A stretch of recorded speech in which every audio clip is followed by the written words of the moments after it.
సమయంలో గుంటనక్కలాగా పనిచేయాల్సిన అవసరం ఏముందని ప్రత్యక్షంగా పరోక్షంగా అర్థమయ్యే విధంగా సుప్రీంకోర్టు వ్యాఖ్యానించడం అందరం కూడా గమనిస్తూ ఉన్నాం, అందరం చూస్తూ ఉన్నాం. కాబట్టి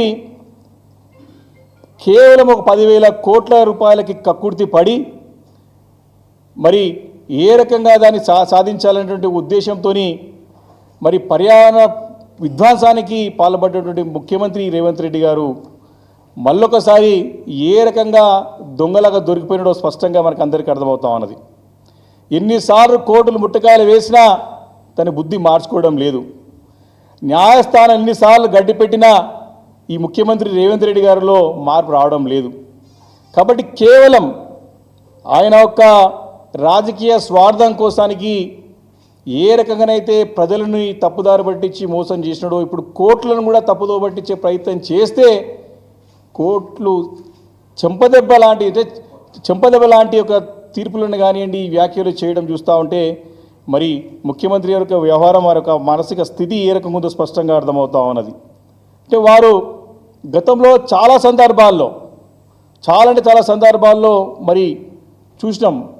వారి సందర్భం లేకుండా అసందర్భంగా మాట్లాడినటువంటి వ్యాఖ్యలు కానివ్వండి, వారు చేసినటువంటి తీవ్ర ఆరోపణలు కానివ్వండి, గత ప్రభుత్వం గురించి పదే నిందలు మోపేయడం కానివ్వండి, వారి పని చేయడం చేత కాక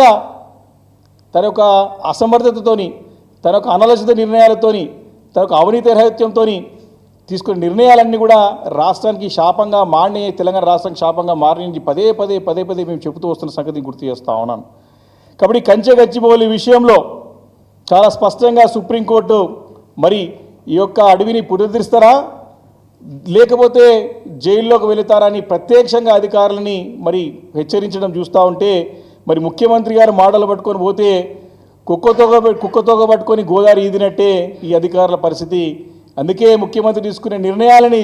జాగ్రత్తగా పరిశీలించి మరి మీరు నిర్ణయం తీసుకొని ముందుకు పోతే మీకు బాగుంటుంది తప్ప ఏ రకంగానైతే తెలంగాణ రాష్ట్రం పరువు ఇప్పటికే మంట కలిపినని ముఖ్యమంత్రి గారు ఇంకా రాబోయే రోజుల్లో కూడా ఇదే రకంగా వివరిస్తే మాత్రం చాలా తీవ్రమైనటువంటి మరి అభాసుపాలు కావడం కాదు, అధికారులు జైల్లో పోవడం ఖాయమని చెప్పి ఈ సందర్భంగా నేను మనవి చేస్తా ఉన్నాను. అయితే మొన్న సెంట్రల్ ఎంపవర్మెంట్ కమిటీ కూడా తమ యొక్క తుది నివేదికలు